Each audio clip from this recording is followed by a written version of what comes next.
Pretty versatile, these mobile phones. Texting, making calls, taking photographs. And sometimes, it seems, catching criminals.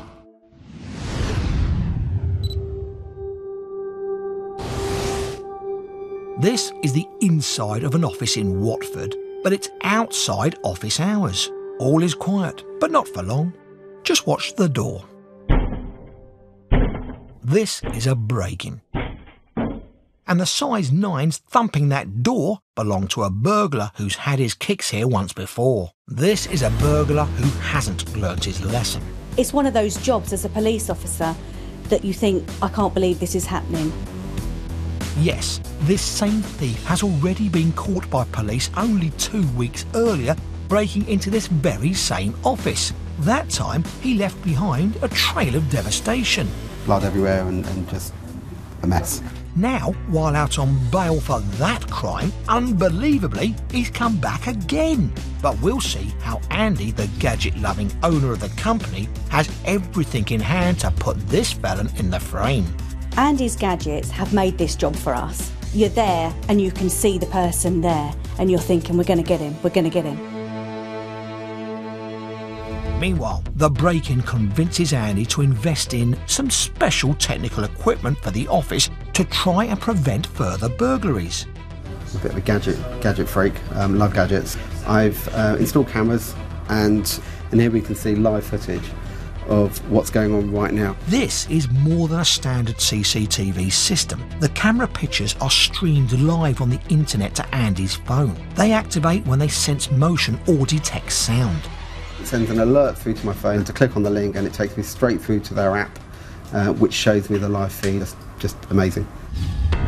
2 weeks later, the cameras are put to the test. It's Valentine's Day, and Andy's romantic evening with his wife gets rudely interrupted. It's not exactly the surprise you're looking for. At 10 o'clock at night on Valentine's Day is an alarm on your mobile to let you know that someone's standing in the business that you've worked hard to build up. Andy's Valentine's evening is ruined. He's glued to the live view of his office where the cameras have picked up the sound of the door being smashed open.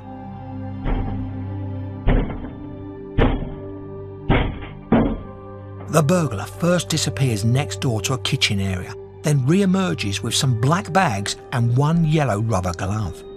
Andy can't believe it. He recognises the burglar as the same man who broke in 2 weeks ago, Kevin Corkill. Immediately thought he's come back for more. Sickening feeling, he's going to go for the lot. He's going to go for everything, so I must stop him. Andy calls the police. Within 4 minutes of the call being made to us, we had officers at the building, containing the building, surrounding the building. Corkill, blissfully unaware that police have the building locked down, carries on stealing computer equipment. Wearing one yellow glove on his right hand, maybe he's trying to avoid leaving another trail of blood like he did on his previous visit. He's probably thought, I'm going to be canny this time and I'm not going to get caught through my forensics. I'm not quite sure why I only put one rubber glove on. Yes, there's a small flaw in his plan. He's still leaving fingerprints with his left hand. Meanwhile, Andy is on his way to the office. Arrived at the office to find the building completely surrounded with police vans, dogs, cars. A unique set of circumstances has developed. Upstairs, there's the burglar who's oblivious to the police presence. Outside, downstairs, there's Andy and the police watching live pictures of the burglary happening in front of their eyes. It's one of those jobs that you think you're never actually going to get. You're never actually going to find someone actually in a building. And it is a wonderful feeling knowing that you are going to catch your man. Just after Corkill raids Andy's desk, he moves across to the left-hand side and finally looks out of the window. And he obviously sees the blue flashing lights outside and realises the game's up. And that's when you see him panic and run, complete with bags. Corkill runs upstairs. Moments later, the police dog teams arrive. We let the dog unit go in first because we want to get a track. We don't want to go in there and all he'll be able to smell is us. They pick up the burglar's scent and head up after him. Our dog unit has tracked him to the 5th floor where he's hiding behind a door. The dogs entered that office and I believe they bit him, actually, as they arrested him. They got their man, but there's no sign of the stolen goods. They start a search.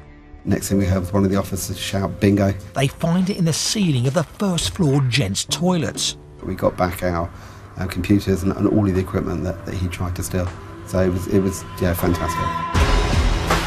This time, not surprisingly, Corkill is not released on bail, but kept in custody. He's given 2 years in prison. Gadget mad Andy's high-tech security system has certainly paid off. It's all very well having CCTV and then you suddenly, maybe you would have gone in the next day and you suddenly, I've been broken into. But the fact is, he had CCTV that goes straight to his mobile phone. And because of that, he was able to phone us straight away, dial in 999, and we were there within minutes. Quite a cool piece of kit, to be honest. Without that, we may not have caught him. Yeah, it does everything I wanted to do, and I can't be more grateful for it, to be honest with you. £150 and we caught the guy red-handed.